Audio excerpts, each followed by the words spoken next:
주 안에서 여러분들을 만나 뵙게 돼서 너무나 감사합니다.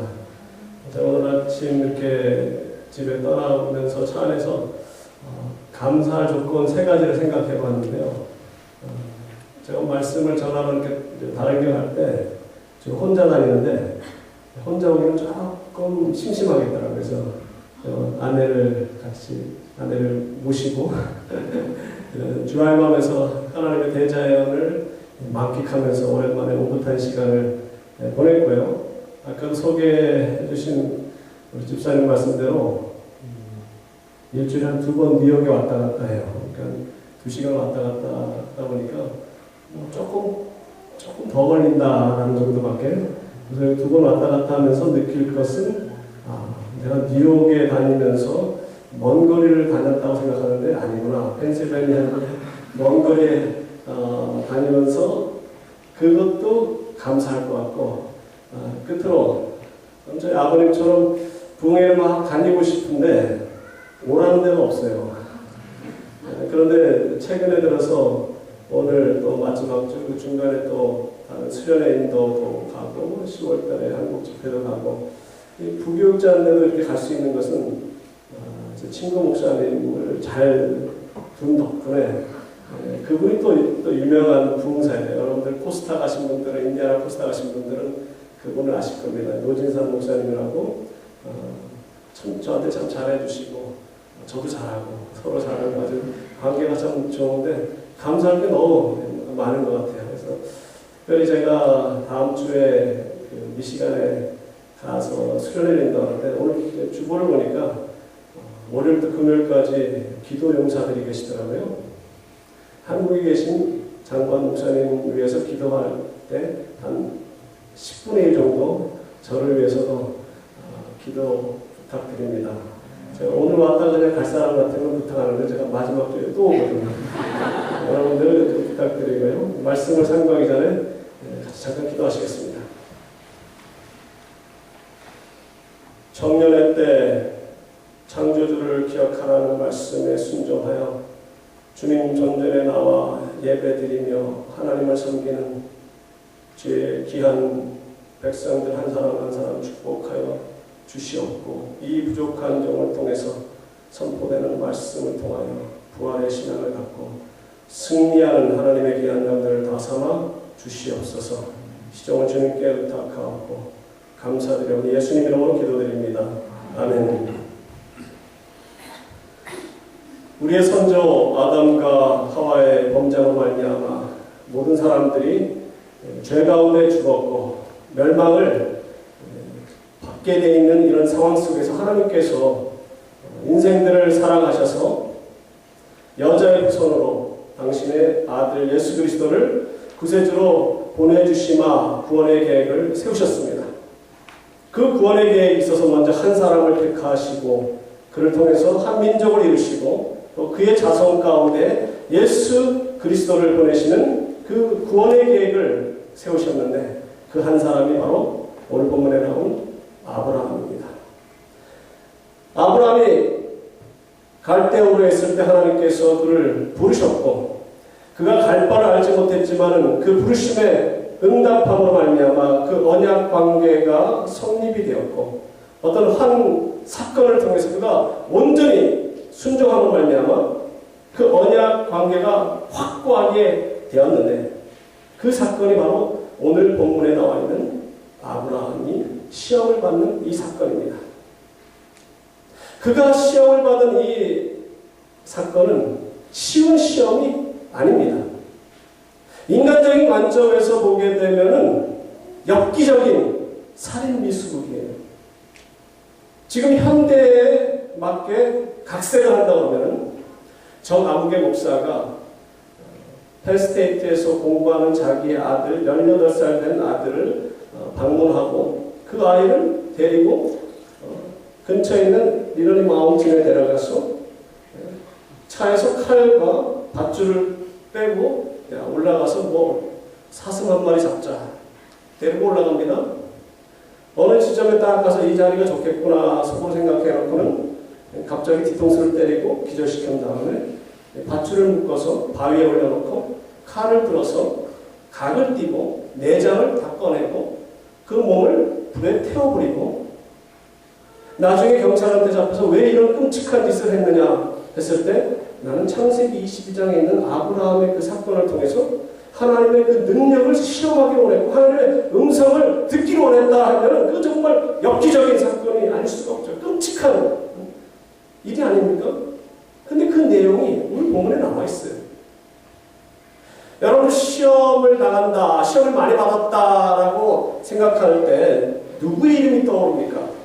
시험 많이 받은 그 대명사 이름 욥이 생각날 줄 압니다.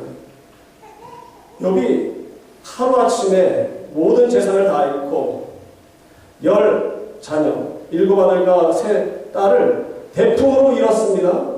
자기 몸에는 헌대가 생겼고 사랑하는 아내까지도 하나님을 저주하고 죽어라 라는 저주까지 하면서 그런 큰 시련을 당했지만 제가 생각하기에는 아브라함이 당한 시련에 비하면 큰 시련이 아니라고 생각해요. 왜냐하면 아브라함에게 주신 그 시련은 자기 의지로 자기 아들을 죽이는 거예요. 더욱이 100세 얻은 아들이니 얼마나 사랑했겠습니까? 눈에 넣어도 아프지 않은 그런 아들을 번제로 드리라.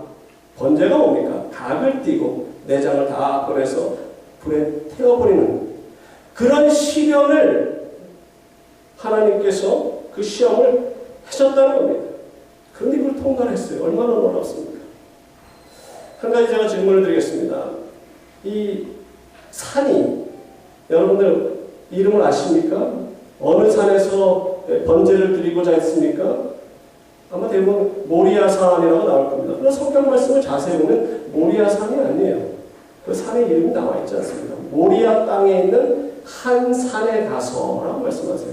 그러나 나중에 이것이 모리아산으로 우리가 다 통하고 있지만 저는 항상 강조하기를 하나님의 말씀은 정확히 읽으라고 저는 강조합니다. 많은 사람들이 생각하기에 오른쪽 강도가 나중에 회개하고 낙원에 갔다. 성경에는 오른쪽 왼쪽 언급을 하지 않았어요. 아마도 마태복음 25장에 있는 염소와 양의 비유를 의식해서 오른쪽이라고 했는지 몰라도요. 그리고 이 자리에서 제가 질문하면 99% 아마 대답을 그렇게 하실 거예요. 예수님께서 어디서 태어나셨습니까? 마구간이요. 근데 성경에는 마구간이라는 말이 없어요. 구유에 누이셨다. 그 구유가 꼭 마구간에 있으라는 거 어디 있습니까? 전승에 의하면 동굴에서 나셨다라는 이야기가 내려옵니다. 그것도 타당한 것이 그렇기에 들판에서 양을 치던 그 목자들이 제일 먼저 희한한 빛을 보고 목격을 했었던 것이죠. 그럼 한 가지만 더 언급할게요. 예수님의 머리에 향유를 붓고 머리카락으로 발을 이렇게 씻어준 그 여인이 누굽니까? 막달라 마리아입니까? 예, 그럼요. 찬송가 465장인가요? 346장이군요. 값비싼 향유를 주께 드리 막달라 마리아 본받아서 누구를 본받아요? 막달라 마리아 왜 본받습니까? 주후 591년에 교황 그레고리 1세가 부활절 설교 때 누가복음 7장에 있는 말씀을 가지고 이 죄인은 막달라 마리아다. 이 죄인이니까 이 막달라 마리아를 창녀라고 했어요. 아니 7 귀신 들려서 고생한 것도 서러운데 창녀라고 그러니 얼마나 서럽겠습니까?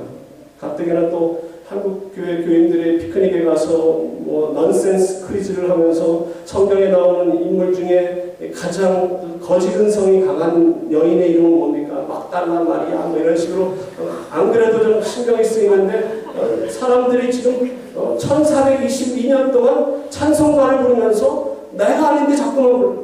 그 여인은 나사로와 마르다의 누이 마리아입니다. 성경을 정확하게 알아야 되는데 오늘 본문에 있는 모리아 땅에 있는 한 산에서 하나님께서 내 아들을 바치라 했는데 그것을 지체하지 아니하고 순종했다는 거예요. 만약에 집 옆에 있는 단에다가 바쳐라 했다 그러면 상대적으로 쉬운 시련이 됐을 거예요. 하나님께서 명령하셨으니 그냥 순종해야지. 아침에 일어나서 아들을 죽이고 번제를 바친 다음에 내가 도대체 무슨 짓을 했나 후회했더라도 그럼 순종했을 거예요. 그러나 하나님께서 지시하는 것은 그것이 아니라 3일 길을 걸어서 어느 한 산을 지정해 주신 거예요. 왜 그러셨을까? 온전한 순종을 요구하셨기 때문에 그러셨을 것 같아요. 그가 3일 길을 가면서 절대 뒤돌아서지 않았습니다. 하나님의 말씀에 순종해서 나아갔고 아이를 번제로 바치려고 했던 그 아브라함의 신앙을 바라보면서 이야 정말로 그 믿음이 대단하구나. 그 믿음의 조상으로 불릴만 하구나. 나는 꿈에서라도 그와 같은 신앙을 가질 수 없을 거야 라고 생각하시는 분이 있을 줄 몰라도 저는 그렇게 생각하지 않아요. 여러분들도 아브라함 못지않은 그 신앙을 가질 수가 있어요. 사실 아브라함 보면은 인간적으로도 참 부족한 사람입니다. 연약한 사람입니다. 신앙이 없고 하나님을 의지하지 않았던 자예요. 자기 아내가 이쁘다고 해서 한 번도 아니고 2번이나 거짓말을 했어요. 그런 비겁한 사람이 어디 있어요? 애굽에 가면서 주위 사람들이 참 이쁘다고 했고 당신이 이쁘니까 내 누이라 그래. 만약에 당신이 내 아내라고 하면 나를 죽이고 당신을 빼앗을 거예요. 자기가 죽을까 봐 걱정해서 그런 거짓말을 했어요. 한 번도 아니고 2번. 그랄 지역에 아비멜렉 앞에서도 그런 거짓말합니다. 이 거짓말이 자꾸 반복하면 이게 자꾸 습관이 되고 또 자녀를 키우는 데 있어서 참 조심해야 될 게 부모가 하는 거 그대로 담습니다. 우리 여기 학부형들 많이 있는데 아이들 키우면서 신앙생활 잘 하세요. 아이들이 보고 배웠습니다. 아버지가 아비멜렉에서 거짓말하듯이 그 이삭도 아비멜렉 같은 사람인지 아들인지 모르겠지만 그런 왕에게 똑같은 거짓말을 한 그런 째째한 인간이었고요. 그리고 첩을 뒀어요. 아니 첩 두는 게 어때요? 그 당시에 뭐 풍습에서 뭐 첩도 많고 뭐 다윗도 여러 아내를 뒀고 더욱이 아내가 사라가 허락한 첩인데 어떻습니까? 그게 괜찮습니까? 하나님께서 분명히 창세기 12장에 내가 너를 큰 민족을 이루고 내게 복을 주어 내 이름을 창대하게 하리니 너는 복이 될지니라 복의 근원이 될지라. 그 약속이 정말로 믿어졌다면 큰 민족을 이루기 전까지 뭐예요? 죽지 않는다는 거 아니에요. 더욱이 그가 믿음이 좀 식어지는 것 같아서 창세기 15장에 보면은 그에게 환상 가운데 나타나서 말씀하십니다. 두려워하지 말라. 나는 너의 방패다. 나는 큰 상급이다 했을 때 나는 우자하오니 다메섹 엘리에셀이 내 상속자가 될 겁니다 했을 때 밖에 데리고 나가셔서 하늘의 묵별을 세어봐라. 내 자손이 이와 같이 될 거다. 내 자손이 이렇게 별과 셀 수 없는 많은 별처럼 자손이 많이 생길 거라는 것은 그 자손을 볼 때까지 죽지 아니하리라 말씀하십니다. 아닙니까? 분명히 내 약속의 아들을 통해서 후사를 주겠다고 그러는데 왜 처음을 돕니까? 그런 연약한 한 인간이었던 아브라함이 무슨 계기로 어떤 터닝 포인트로 이렇게 놀라운 믿음의 소유자, 믿음의 조상이 될 수 있었습니까? 그것은 하나님께서 약속하신 그대로 100세 될 때 죽은 자와 방문한 자기 몸에서 아들을 낳은 것을 보면서 하나님의 능력을 체험하게 된 거예요. 그리고 그가 부활의 신앙을 갖게 되었다고 히브리서 11장 19절에 말씀하십니다. 그가 하나님이 능히 이삭을 죽은 자 가운데서 다시 살릴 줄로 생각한지라 비유컨대 그를 죽은 자 가운데서 도로 받은 것이니라. 그런데 여기서 한 가지 의문점을 제시할 수 있는 것은 우리는 성경을 볼 때 논문을 자꾸 이렇게 특별히 공부하시는 분들 말씀을 들을 때 그냥 받아들이는 것도 참 귀하지만 의문점을 제시하면서 연구하시는 것이 참 귀합니다. 이 당시에 사건이 있었던 시절은 주전 2007년경으로 계산할 수가 있는데요. 약 2075년 이후에 히브리서를 기록한 저자가 어떻게 그 아브라함의 마음을 어떻게 잘 알아서 그가 하나님께서 그를 죽은 자 가운데서 다시 살리실 줄을 생각한지라 그 부활의 신앙을 갖고 있었던 것을 어떻게 알았단 말인가? 많은 경우에 성경을 읽을 때 이해가 안 되는 부분이 있으면 성령님께서 다 가르쳐 주신 것이지. 한 분 저자 성령님께서 히브리서 기자에게 그 알게 해주셨다. 그렇게 뭐 대답할 수 있지만 그게 아닙니다. 그리고 곁들여서 말씀드리고 싶은 것은 히브리서는 누가 썼는지 지금 몰라요. 과거에는 바울이라고 부르지만 요즘 바울이라는 사람이 없고 스테반, 빌립이라든지 누가라든지 아볼로라든지 클레멘트라든지 브리스길라, 아굴라 이렇게 이야기하는데 제 개인적인 생각은요. 이 저자는 브리스길라라고 생각합니다. 여러 가지 논쟁할 수 있는 그 여지가 있지만 한 가지만 말씀드릴게요. 왜 브리스길라라고 생각하느냐? 여자이기 때문에 저자를 몰라요.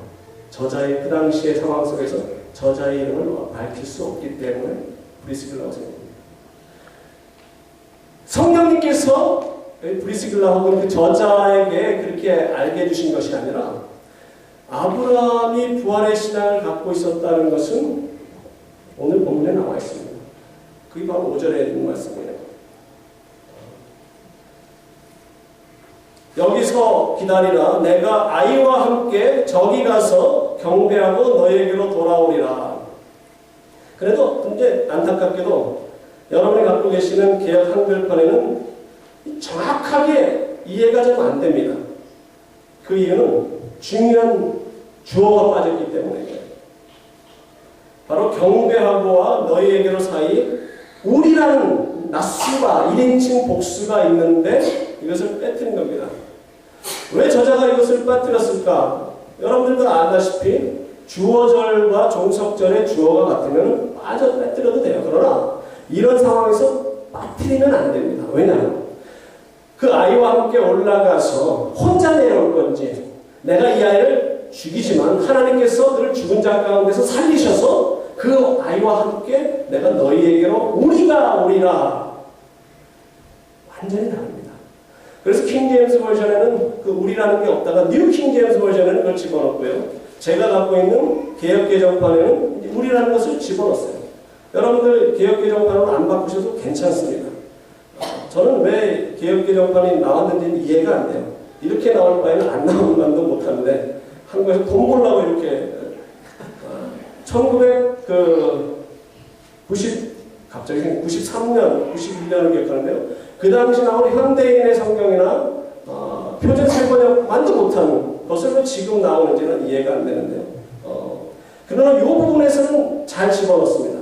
우리라는 것이 들어가야만이 아브라함이 부활의 신앙을 갖고 있었다는 것을 보여주기 때문에 그렇기 때문에 아침에 일찍 나귀의 안장을 지을 수 있었던 것이고 3일길을 묵묵히 갈 수 있었던 것이고 이삭이 번제할 어린 양이 어디 있냐고 물어볼 때 하나님이 주님 준비하시리라 대답할 수 있었던 것입니다.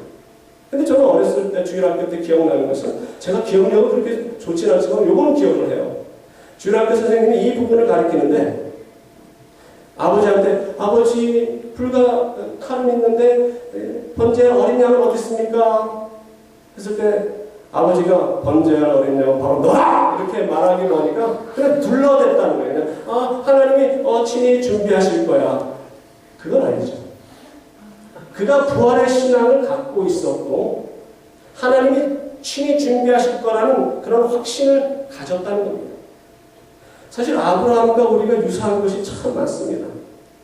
여호수아 24장 2절에 보게 되면 옛적에 너희 조상들 곧 아브라함의 아버지 나홀의 아버지가 데라가 강 저쪽에 거주하여 다른 신들을 섬겼으나 말한 것처럼 우리도 태평양을 건너서 우리 조상들이 우상을 섬겼던 자연신을 섬겼던 조상을 둔 우리들 하나님께서 갈대아우에 있을 때 강권적으로 그를 부르시고 언약관계 삼아주신 것처럼 아무 공도 없는 우리를 불러주셔서 자녀 삼아주시고 믿음을 주셨어요. 저에게 믿음을 주신 것처럼 바로 약속하신 그 아들을 백세에 허락하신 것처럼 우리에게 믿음을 주시고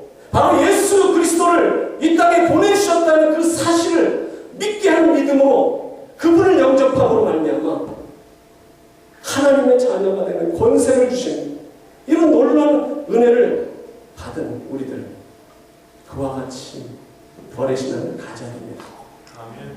그런데 여기서 계속 의문점을 또 제시할 것이 있는 것이, 왜 하나님께서 아브라함에게 그런 끔찍한 것을 하라고 그러십니까?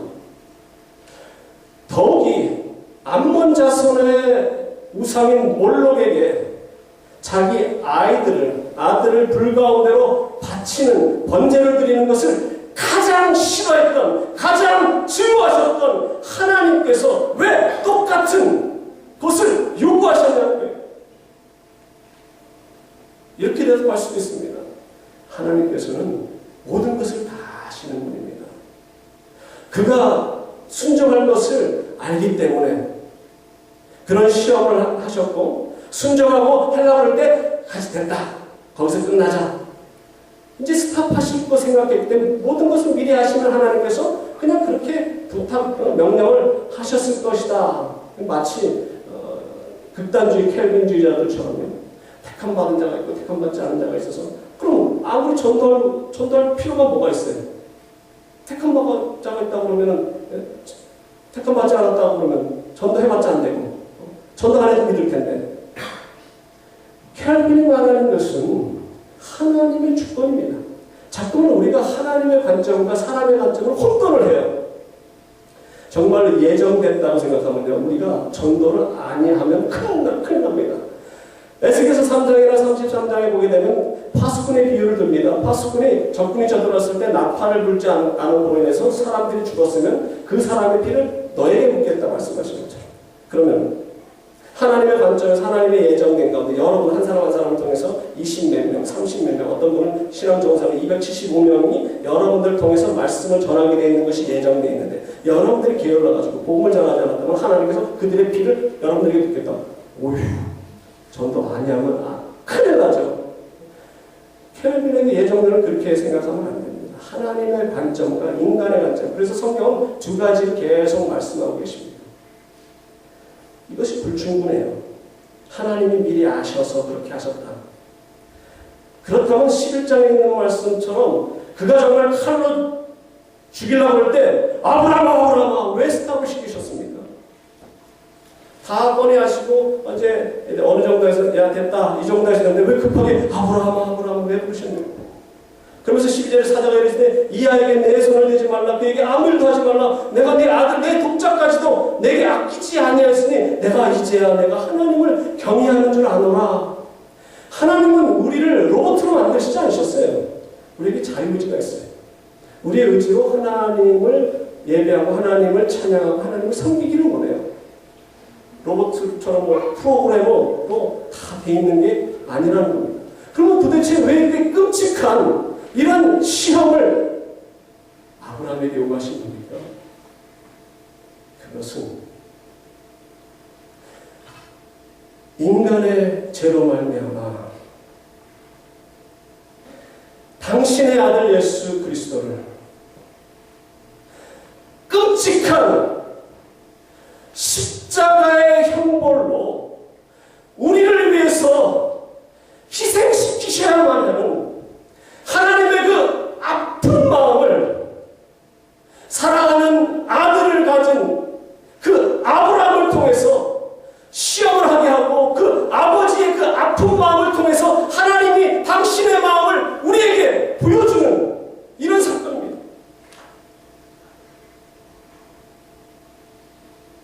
하나님께서 우리의 죄 때문에 독생자를 그 끔찍한 형벌 십자가에서 벌거벗은 몸으로 찢기시고 죽으셨어야만 그 아픈 마음 아브라함을 통해서 그 이전에 보여주십니다.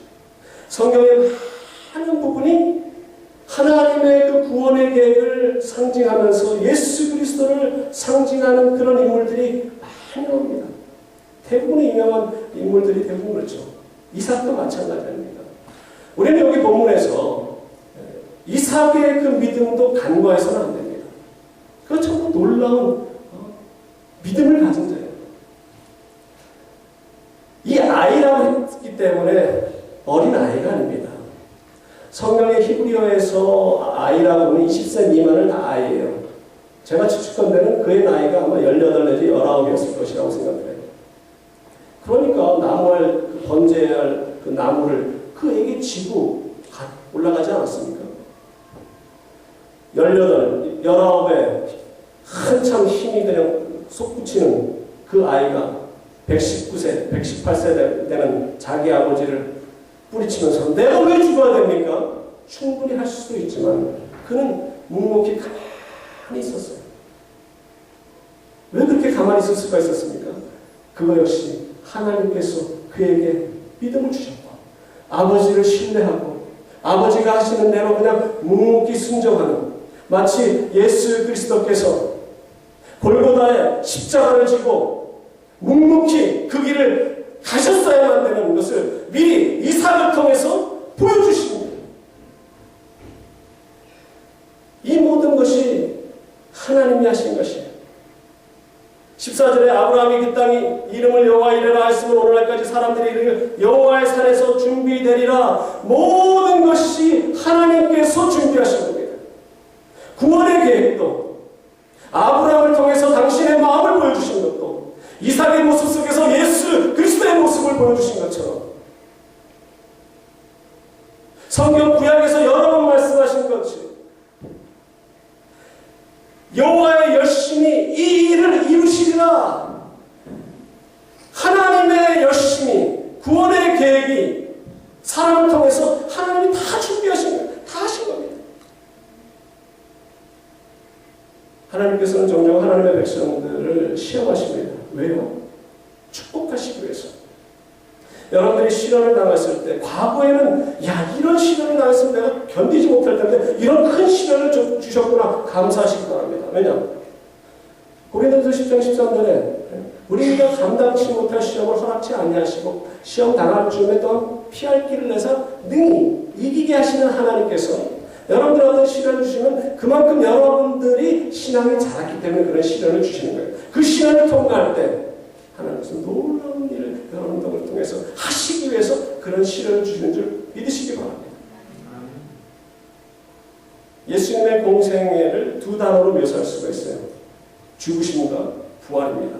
십자가와 부활이에요. 십자가와 부활이야말로 기독교에서 가장 중요한 것입니다. 아브라함이 부활의 신앙을 갖고 있었기 때문에 놀라운 믿음의 조상이 된 것처럼 예수 그리스도께서 동정녀 마리아를 통해서 이 땅에 오신 사실을 믿는다면 여러분들은 부활의 신앙을 가지셔야 돼요. 민수기 21장에 장대에 달린 그 노뱀을 바라보기만 했을 때 그 독이 사라지듯이 여러분들 예수 그리스도가 나를 위해서 죽으신 사실을 십자가만 바라보면 됩니다. 여러분들 많은 분들이 자꾸만 신앙생활하는데 어렵게 만들어요. 하늘나라 가는데 이것도 해야 되고 저것도 해야 되고 뭐 봉사해야 되고 뭐 기도해야 되고 아닙니다. 십자가만 바라보세요. 주님이 나를 위해서 십자가에서 죽으셨다는 이 사실만 믿으면 모든 죄 문제가 해결되고 하나님 나라 백성이 됩니다. 이것이 바로 부활의 신앙이에요. 부활의 신앙이 다른 게 아닙니다. 내가 지금 당장 죽는다 하더라도 예수 그리스도를 믿었기 때문에 하나님 나라 갈 수 있다라고 생각하는 것이 부활의 신앙이에요. 그런데 왜 사람들, 믿는 사람들이 이렇게 맥이 없습니까? 왜 이렇게 축 처집니까? 여러 가지 염려가 걱정이 있으면 이렇게 참 세상 죄를 지고 가는 하나님의 어린 양이 아니라 세상 모든 근심을 지고 가는 여러분들의 불쌍한 모습이 왜 보이냐는 거죠. 내가 지금 죽는다 할지라도 하늘나라 갈 수 있다. 예수님을 영접했기 때문에 하늘나라 갈 수 있다는 이 부활의 신앙. 죽음보다 더 무서운 게 있어요. 죽음을 초월한 여러분들. 아브라함 같은 신앙을 가져요. 이 모든 것이 하나님이 하셨습니다. 그러면 이 큰 은혜를 받은 우리들 이 세상 살아가면서 무엇을 해야 됩니까?